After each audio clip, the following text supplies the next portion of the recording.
Welcome to the Tracking Connections podcast, and thanks for listening. We feature voices from around the world sharing stories of working intentionally with deep nature connection in ways that transform lives, families, projects, and communities. I'm Sarah. I'm Aiden. And I'm John. And we are your hosts from Living Connection First. Welcome to Tracking Connections podcast. This is Sarah. And I'm John, and we're with a friend and colleague from Switzerland, Julia Talk, and she has a fun journey to go on with us today. I'm going to have to do some explaining first, but boy, you do a lot of different things, Julia. You've been kind of in this field for 10 years of connecting people to nature and to each other, and you have a very diverse sort of set of things that you do. Tell us a little bit about your experience in the connection journey and what you're doing these days. Yeah, thank you. As you said, a lot of different things.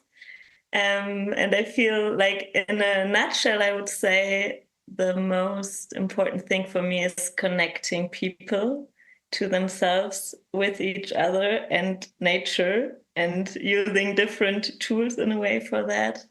Like maybe the curiosity, like inspire them to go out into nature through my podcast. I have a podcast and through that, and also through online courses I have where I share also other stuff, like maybe going deeper into nature connection, the HCLs, and also personal connection stuff, also through rituals which one can do for themselves at home.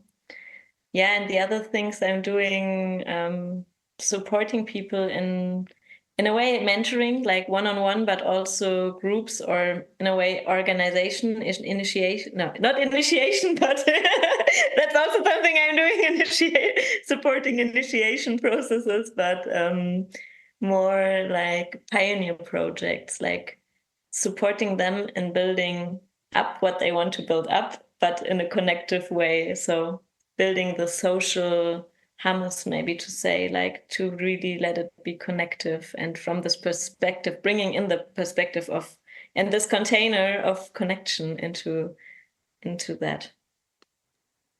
That's really cool work. It's so important too, because Sarah and I have been involved with a team working on, what companies would call onboarding. How you train and bring people in, and then how you establish the values and the culture, operating policy, whatever you want to call it, right? How are we going to be together as a group of people working on this together? And it's so important. There's not a lot of organizations that are thinking the way you are, Julia, and it's really important. When people get to work in a project or at a job where connection is the priority, at first they don't believe it. And they are, the word is cynical a little bit, like, oh, this is airy-fairy, this is like they're being all this nice, but it's all BS, it's not real. But then if everyone holds the course, they go through a healing process almost automatically, and they start to realize, wait a minute, they really are sincere. This really is connection. And they're like, wow, why isn't everybody in the world doing this? Why isn't every company doing this, And I'm glad you're doing it. That's what I'm saying, because it's lonely out there. It's even hard to find examples to see how other companies have done it, because they put you have to, profit is the bottom line, right? We got to make the money. And yes, of course we do.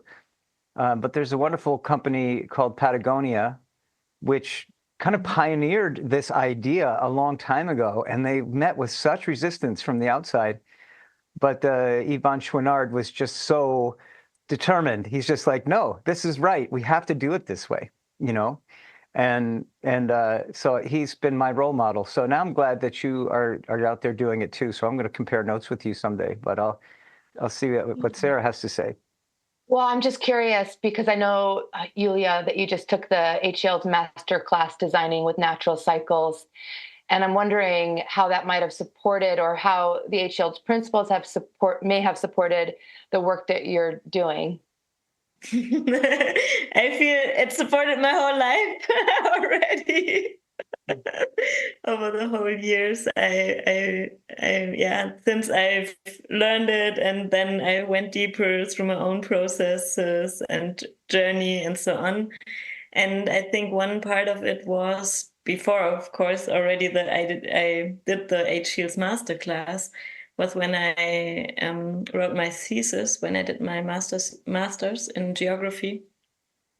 And I had this thing of, okay, I want to combine it, like to bring it together. The connection was there to bring what I learned through nature connection and the H Shields, to bring it into that field of even companies, of companies, how they can use it. And there, I think it started already to how to translate that to how a company could use that. So I made this model, like I used the model of the H Shields to see how it is working for companies. And I had some 2 companies as examples, like 2 different companies as examples, to see how are those archetypes expressed in these companies.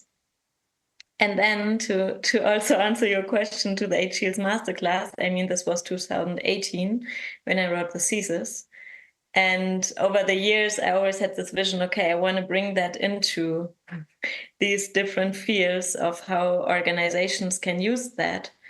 And to see, okay, as you said, John, it's a bridge I am going to build, because for the normal, whatever normal is, but like from the maybe mainstream perspective, there's no time for it. We don't have time for that. And then I had really an interesting project with a bicycle, like a small bicycle store, where I had this task to do, or like I saw the task to bring in the H Shields principles into that field of a bicycle store, to how can it be more connective, maybe what can they do differently from those archetype perspective of how it is running, and how it could run differently in a more connective way on all different levels, I mean, with all the different layers of the H Shields and directions. And then I'm explaining that because my journey was like I wrote the thesis theoretically in a way, not just theoretically, but that was one part. And then going out into the field, really seeing how it is expressed and how it can be used. And then going deeper in this was because I gave over the last years, I was invited to different organizations to give H Shield workshops for their teams, how to use it, how to learn the basics of the H Shields and then to use them for their teams, like NGOs. And then I heard about the H Shields masterclass, and I was like, okay, I want to go there because I want to learn. It's in a way like going deeper on my own journey and really get it, maybe bits, as I heard, like John is sharing things that he hasn't shared before from all the layers. So I want to go deeper into it to see how it's really, maybe more coming together, I felt like connecting to the source in a way. And so it really, in a way, making or being participating in the H Shields masterclass then really allowed me to see what I've done already, where am I now, and how am I going to bring it further. So I can say it was just right for me at the moment where I am at, to see, okay, yes, it's already in me and I'm going further with it. So that's it. That's wonderful. And I'm so curious how the principles assimilated in real life, say with the bike shop, and if you were able to see shifts in the culture of those businesses. Yeah, it's interesting because one thing was that I could see it really depends from the CEO. It's a small shop, but still, like, from the person who is responsible for the shop, it depends if he is really wanting and able to let it in a way. Like, is he able to do it? And I feel this was the most challenging thing, of he being willing to change and to change things and to change his way of doing it, like the business as usual thing. Even though, like, from a human perspective, he was like in private life, for him it's of course clear to do those things, but in business it was kind of, no, in business we have to do it like that.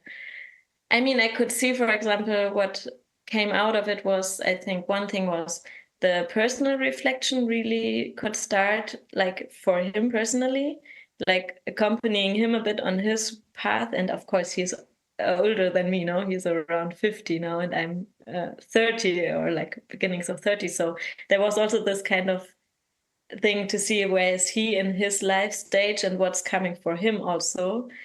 Yeah, and I could see also how it's important, the communication actually. How are we communicating as a team? How are we building connection? Is there room for check-in? Is there space for, how is community built here? Like in the general day-to-day work life. And yeah, I mean, we did certain things like really making daily check-in things, like circles and so on. And yeah, I don't know how it's now, because then I'm still in contact with them, but on a different level, or level now. So I could see it really helped structuring them, also to see where are things missing and really helping them to structure. Also, how can it be structured more easily with the team and so on. But yeah, I think it's always, as I said, it depends of the people. Are they really willing to change, make the change within them? Yeah, those are good reflections. We'll have to stay in touch on how we're doing with this work, because it's really helpful to have reflections and collaboration with other people who are trying to do this. And, we're all building bridges into new territory, right? But one of the things that we realized recently was that there's a felt sense of connection that becomes very palpable when you have people working in a connective way for a while. It can take months, right? Regular meetings. But when it gets to that place where it gets really, where everybody feels really deeply safe, their creativity goes off the charts and their ability to function as a team goes to a very high level.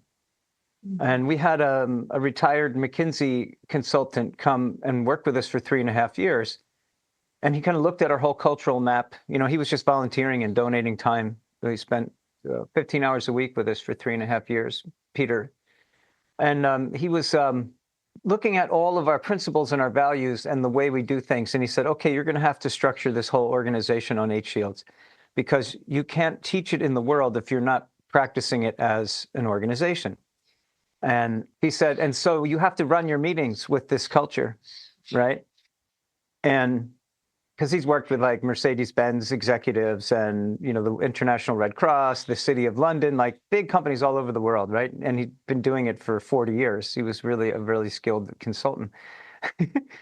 And he said, German national, comes from Germany.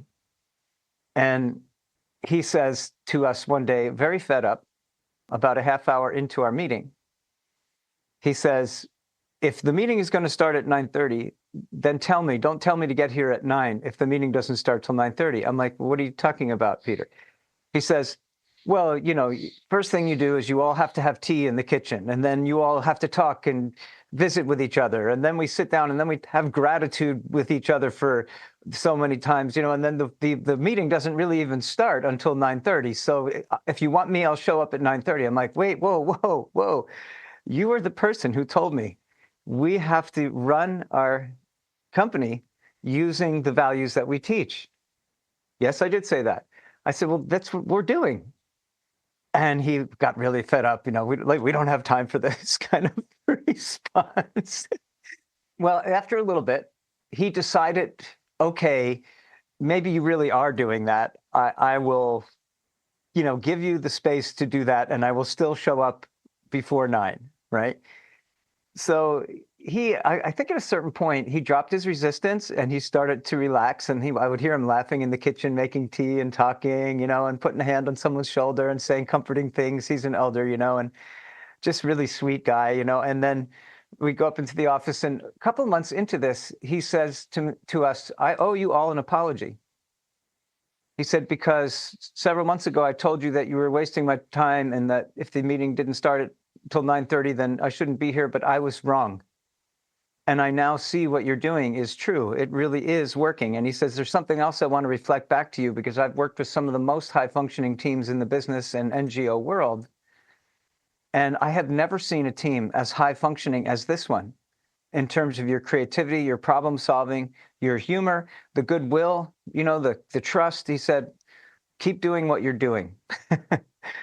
So it's a classic story, right? And it goes along with something that I really wanted to ask you when I was on your podcast a while back. Tell us the name of your podcast so people can find it. But it is in German. It's a German-speaking podcast. But tell us what your podcast is called, Julia. It's called Podcast fürs Leben, and that means podcast for life. And it's podcast for deeper connection. Now it's also in English, as I had it with you. It's also, there are English episodes too. Great. You see, you are a sister podcast, right? Because we're tracking connections and you're doing connection with, podcast for life. It's a very, very, well, it's nice to be in your company. It's good to have colleagues out there. When I first started, so I was mentored as a boy by my grandmothers and then by Tom Brown Jr. And so by the time I was like 18 or 19, I was at a very different level of awareness and connection than my peers that I grew up with, right? It was like I looked and dressed like everybody, but I did not have the same kind of mindset, like my values had shifted entirely based on connection. And when I first started trying to mentor new people, I was working with children of all ages and some adults. And then later, after we'd worked with children for 12 years, I started to just focus on training staff because a lot of instructors had grown up through it, so they were naturally good at it, And I started to recognize a pattern. And this pattern came from the tracking club in Washington State, where I didn't know these people, and I just moved to Washington, and I really felt the need to get to know them. And so we instituted this circle start. Maybe there's 20 people coming, right? And that includes the volunteers who are setting up the tracking stations. And they're all standing in a circle. And I really want to get to know them. So I say, okay, starting to my left, let's go all the way around. Who are you? Why are you here? What is tracking to you? And, something you're feeling grateful for. And that was how we start. And it didn't take very long. It was a couple minutes from each person. And some people would look at their watch like, I came here to learn tracking, and what is this waste of time, but I began to recognize there was patterns of behavior, and we just never stopped doing that. And for years, we did that every time we got together. It just became our sort of emergent ritual, and it worked really well. So why change it, right? And how much I learned about people, because I remember this woman who first showed up, and she was so excited. Someone had read an article in a magazine and clipped out the article and gave it to Jen. And then Jen read it and she's like, oh my God, this sounds really interesting. And it was about tracking, but it was about a book by Tom Brown, right? So she found the book and she read the book. And so she comes to the tracking club and her hands are flying all over the place and her eyes are darting left and right. And she's talking really fast, all about tracking. But she goes on to say, but I have no idea what tracking is because I've never even really tracked yet, but I'm so excited about it, right? So often new people would come in like that, bubbling over, eyes darting, hands flying, talking fast, not making a lot of sense. And the person with the watch is looking at their watch and getting really annoyed with that person. That was like peak annoyance. Why am I wasting my time? I can't even call this person a beginner. I'm a tracker, why? So I started to recognize that pattern emerging too, right? So I started to see, well, people first get there, they're inspired. And then Jen, after a little while, she stopped talking so much. And she said, I realized that I'm talking way too much about tracking and I probably should just start tracking because I'm annoying all my friends at work. They avoid me at the water cooler now because all I talk about is tracking and now they're avoiding me. So I think I have to stop talking. And now I have to start doing something, right? So this is that second step. They become motivated and they actually go do stuff, whatever it is. If you give them good things to do, they'll practice them a lot. But if you don't give them good things to do, they'll figure out stuff to do, whether it's helpful or not. But at least they're doing something. They have to move. So I call that one motivation. So the first one is inspired. Second one is motivated. The third one, after they've been motivated for a while, then they start to get serious. And that's when they start looking at their watch. And they usually show up with gear. They got the hat and the furrowed brow. And they often have a tape measure hanging from their waist, their belt. So you can see that they have a tape measure. Oh, and they've got a little pack. And in the little pack, they've got popsicle sticks and, that they can stick on tracks, and they've got string in there and they can do all these things. But they let you know, I'm a serious tracker, right? They usually often have a backpack, and in the backpack are all these books on tracking, right? And their notebook and their journal and all that, which, by the way, it's a stage and you got to do that, right? But they're most unpleasant people at that stage because they know what tracking is and they know why they're tracking and they know how to figure things out, and they get like that. So I'll never forget it. Bubbly, arm flinging, eyes darting Jen, who then became Jen, who shows up early and gets there and walks all around and tries to help us set up stations and asks lots of questions, and we have to give her errands to go on so she can be satisfied. To Jen the serious, she got the hat, she got a vest with pockets on it. She went full regalia on us, and I'm like, wow, she just went into that third place. And then after a couple of years of that, she got really humbled because tracking humbles you. The longer you track, the more likely you are to run into unsolvable mysteries, and the more likely you are to discover that, as my friend Mark always says, you're always right when you track alone. So that you can actually literally get such strong ideas in your head, you can project them onto things that you're looking at and turn, for instance, a dog track into a mountain lion track, or a dog track into a coyote track, because you want to see a coyote, you want to see a mountain lion, right? And people will end up having a humbling experience invariably. And when they do have that humbling experience, they come back in that fourth stage. And in the fourth stage, they show up with their hat on backwards. There's a mark on their arm where the watch used to be, and it's a tan line. They've got their shoes off and their socks off and their cuffs are rolled up and their feet are already muddy, even before we start, because they've been playing in the river before we arrive, because they're just down there. I came over the hill one day and I looked down at the river. I got there an hour before everyone so I could get out and scout. Well, Jen was there with a bunch of her friends, and I heard all this giggling. And I went down and looked over the edge down towards what they were doing, and they were in this part of the river where it backwaters on itself and it's shallow, and they're stalking around like herons. Imitating great blue herons, and sneaking up on fish and things like that. And they're just giggling. And it was hilarious.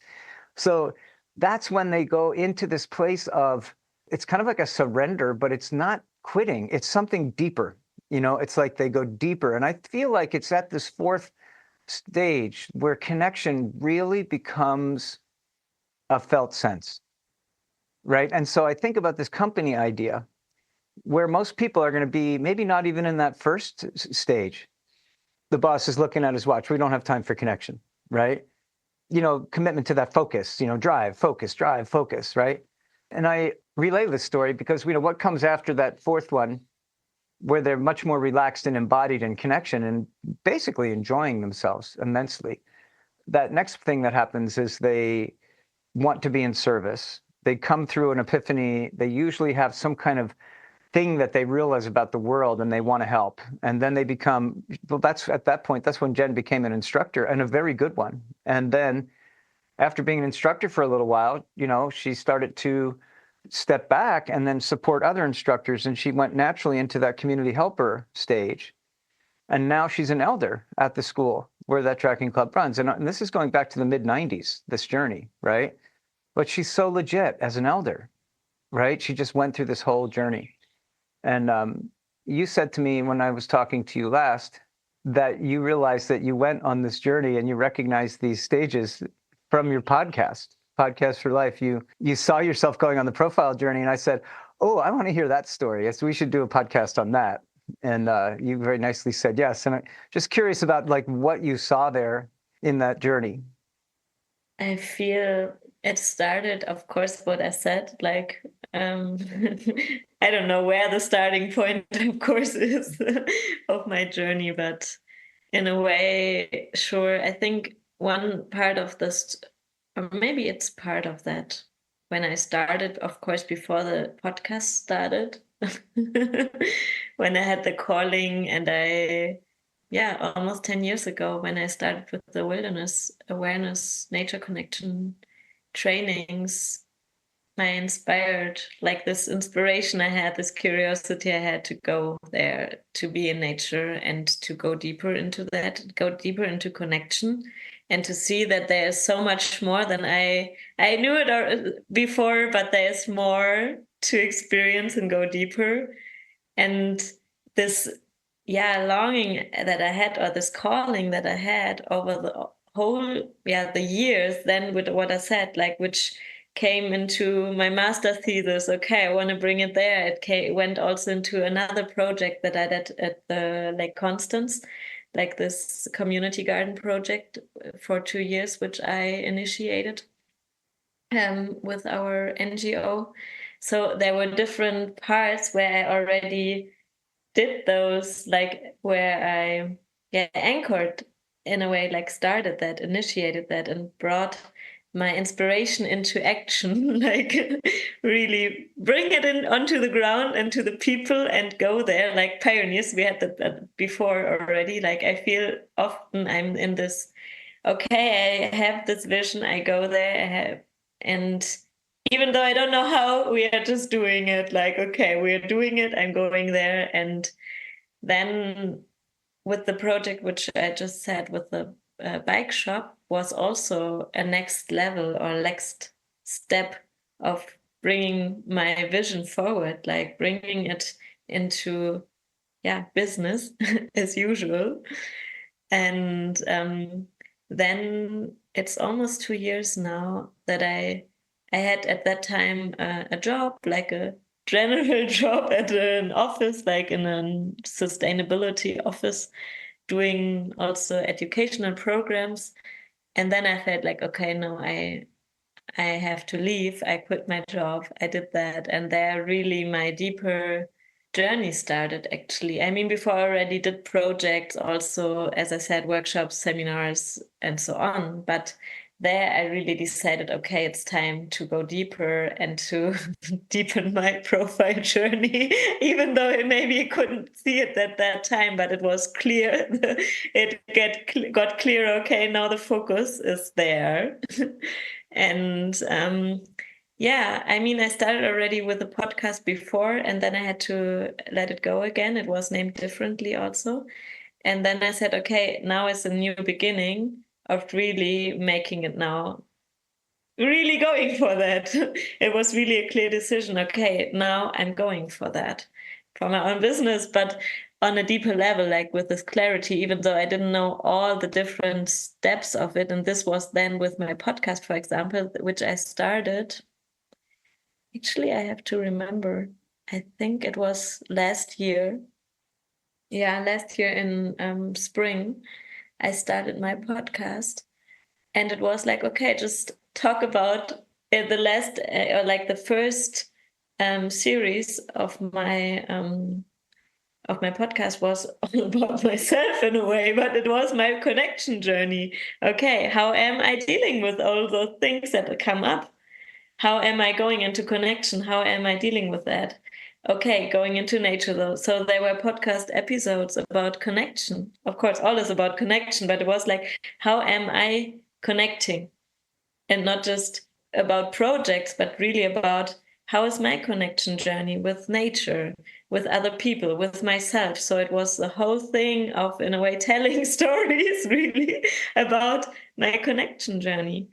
And this is actually what I just realized afterwards when I went through the episodes again, and I thought, like, interesting. I just talked about my whole connection journey, which I made in order to really come into my own embodiment, or like it's part of the embodiment. I mean, I didn't plan that. It wasn't planned to do that, but it just came naturally out of it to see, okay, actually it's part of my own embodiment journey to all of what I learned before, all of what I know it's calling me. Okay, I bring it now to myself to see how is it really, how am I living it? So actually, my first podcast series was about how am I living connection on all different levels, with the joy and ease and with the pain and the struggles and everything, of course. And also being very honest. I mean, I showed up very authentically in my podcast. And interesting enough is now, this year, I shifted because I felt, okay, I had to take a pause with the podcast because I felt like something is changing. Last year, I had almost every 2 weeks, I had a new episode. And then I felt like, okay, now something is changing. And as the natural cycles, there comes a time where it's a pause, in a way, like a pause, like something where it's nothing.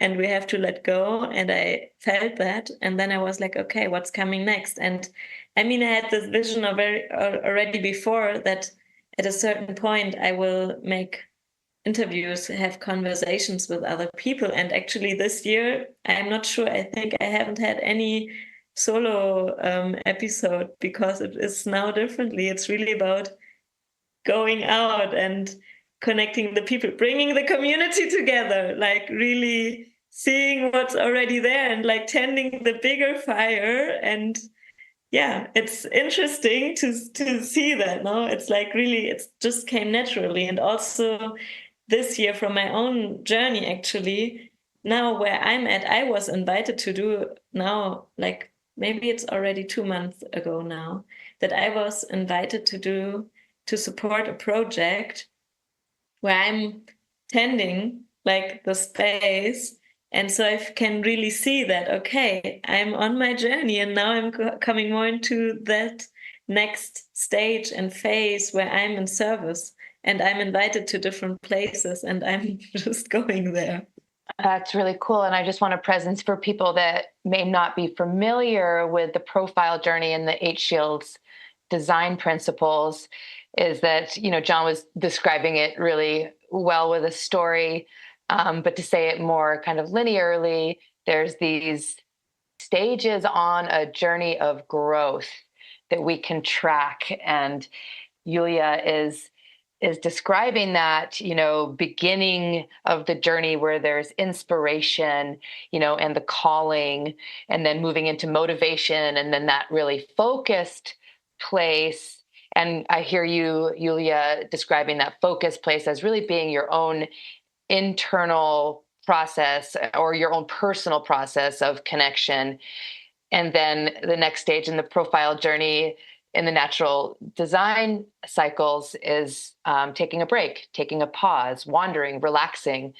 And that reflection that you're describing just sounds so natural. And that I just want to lift up your awareness, your self-awareness of the change, right? Of being able to acknowledge there's a change, because often we are conditioned to keep going, the same direction because this is what's working. But if we're really tuning into ourselves and our own natural cycle, there is that place for a pause after strong focus. It's the afternoon nap after focused work in the morning. And then again, in the profile journey, as it is laid out in the 8 Shields design principles, the next step is that harvest celebration, gathering the village and stepping into service, being helpful for others. And how could we do that, right? If we didn't have, as Yulia's story, if she didn't have that beginning time of exploring her own material, right? What is connection? How do I relate to connection, and finding in herself? She couldn't step into a place of service, right? If she didn't have that.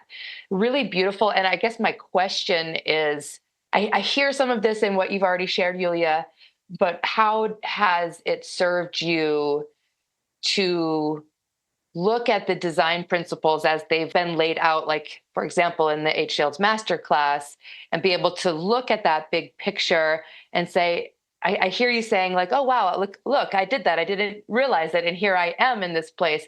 And so now that you're in this place of what we would call sunset for this part of your journey, how does that awareness, support you as you move into this next year? That's a big question. I have, first of all, to add something, because I found it interesting when I listened to your reflection, or the overview you just gave.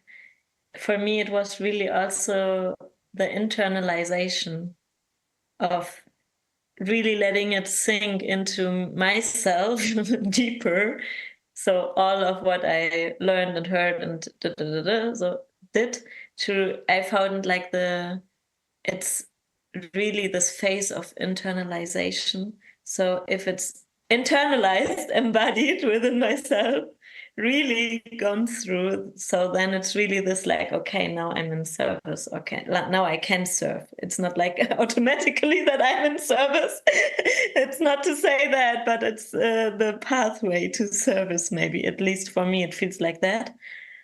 And maybe this also connects to your question, because also when I listen to your words, for me, it's so important to see. And I had it already in mind in a way, always. I mean, of course, it's kind of my compass. I always have it in mind, like the model and for me, it's not a model. Like, okay, it's like not like just a model. It's really like my, how to say, I mean, the HE is really like the orientation for me to see, okay, am I at? And then it's really more easier for me to see, okay, now I'm in that phase or stage in life and so on. And for me, it's important to see also the axis, because also when I heard you saying what the overview was, not from the different stages, to see, yeah, if I'm in this southwest, so afternoon time, there's always this importance to have the access to with the north, or like the connection to the northeast, because I know it's important to see this connection, to have even though, for example, if I'm in this phase of I don't know how it continues, or or maybe better to say to let it. No, I think this is the point actually, to be able to say, yeah, it's important to have this phase of internalization of embodiment. For me, at least, it helps to see, yeah, there's a connection to the northeast shield, which is, yeah, the connection to spirit, to the unknown, to the mystery, to what's bigger, and to see, yeah, so I can dive deeper into the deeper layers of myself, because I know I'm connected to something bigger, so I can dive deeper into that phase. I don't know if it's logical or not logical, but comprehensive what I'm saying. And so to your question, can you maybe ask it again, because I forgot a bit?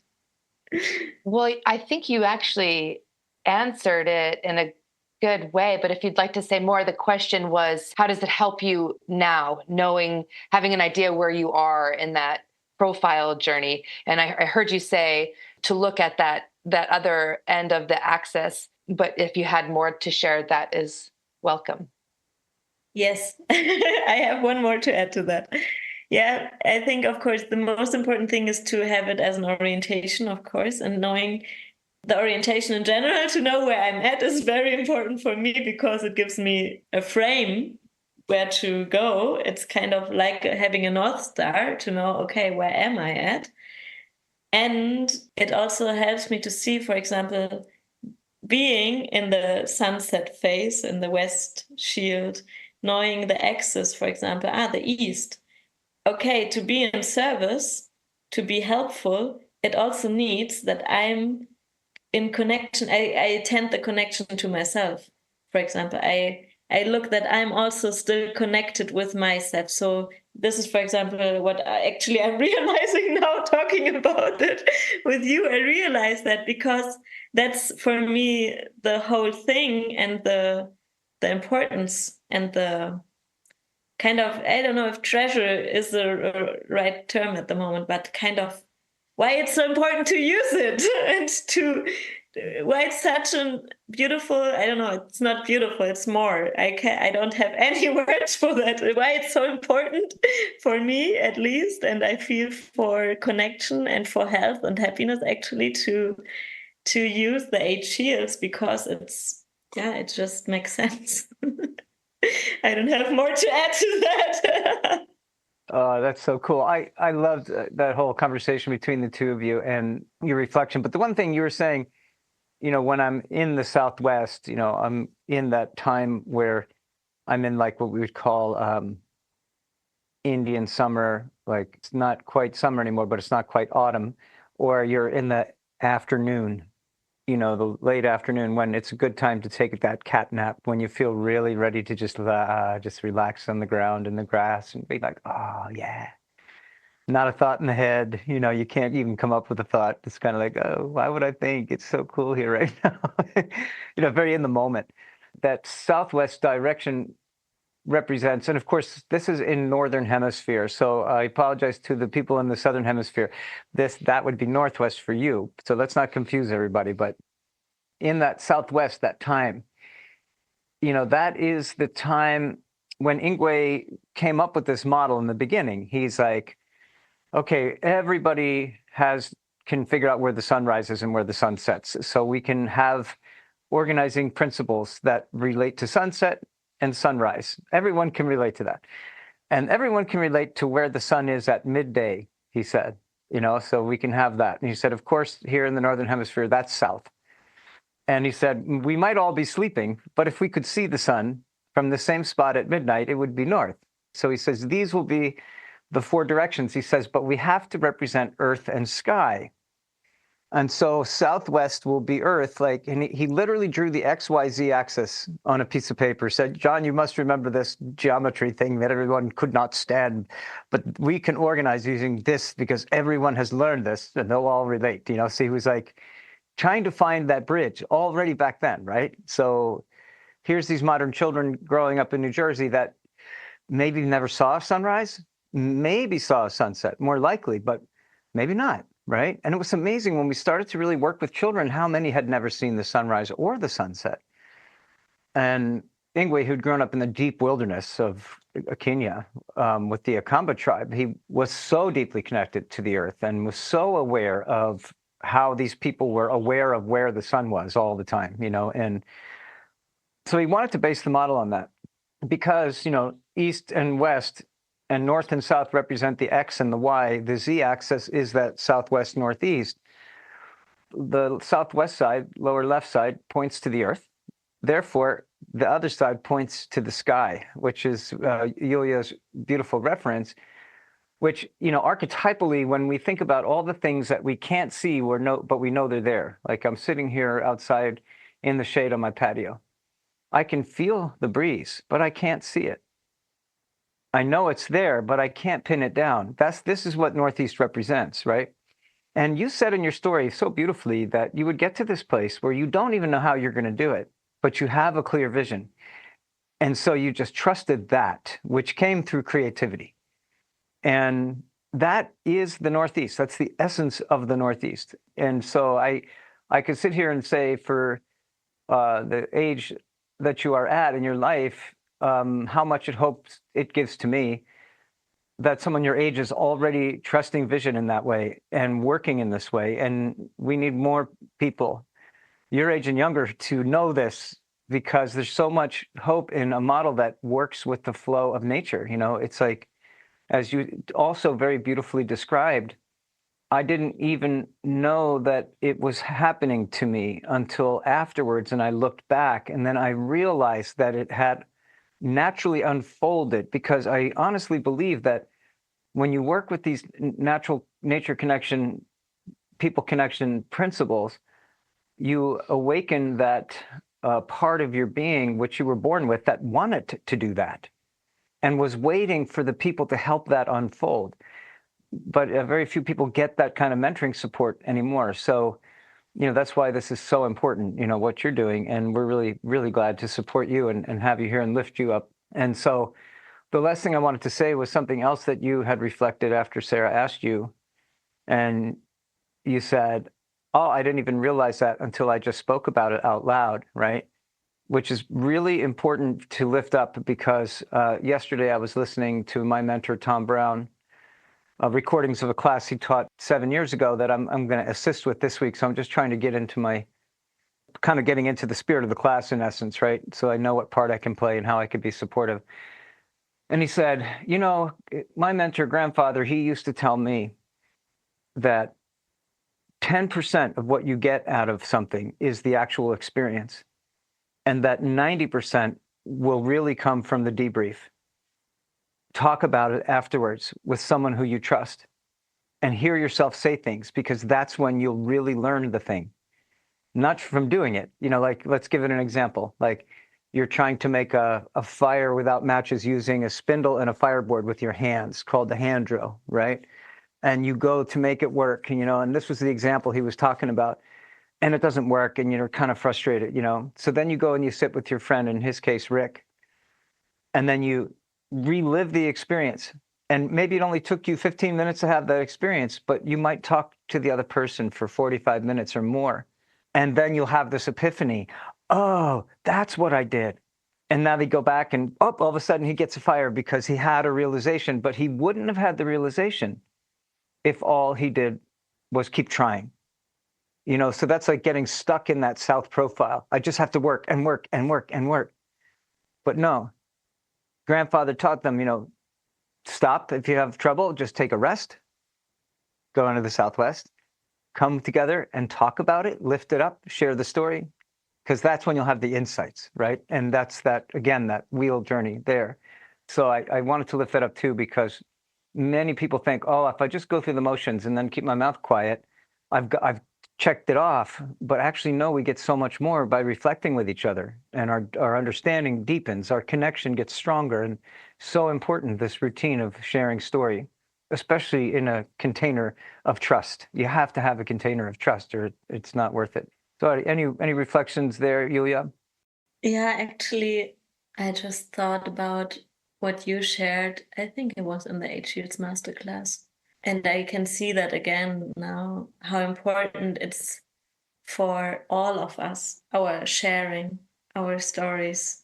Because for me, it's important because I can see myself, or I can get a deeper insight from me sharing my story with you, listening and reflecting it back. And also how it's not just for me, because it's for all of us.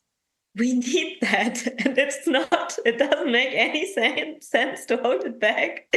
It's really the thing we were talking about more at the beginning, about like, oh, there's no time for it, we need to work. And it's like, but it's part of life, and it's important that we have this time in the day, or whenever we come together. We need those time for sharing, for listening, for, of course, deep listening and reflecting it on a deeper level.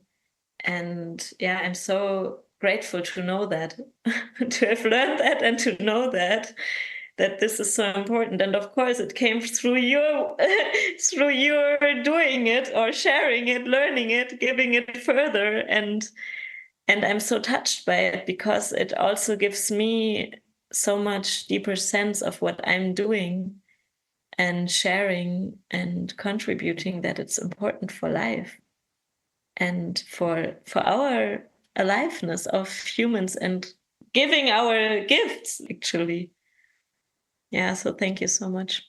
And truly, that's the place where creative genius emerges, right? So where is it more needed? I mean, it's needed everywhere, of course, but also in business. And so just big gratitude to you, Yulia, for what you're bringing, and being a pioneer, for being brave and having deep trust and listening. And what I really get from you, you were kind of alluding to struggling for words earlier, but you're actually embodying so much information that's coming through just in the simple words, right? Like, the words actually can't touch the feeling that's moving through you.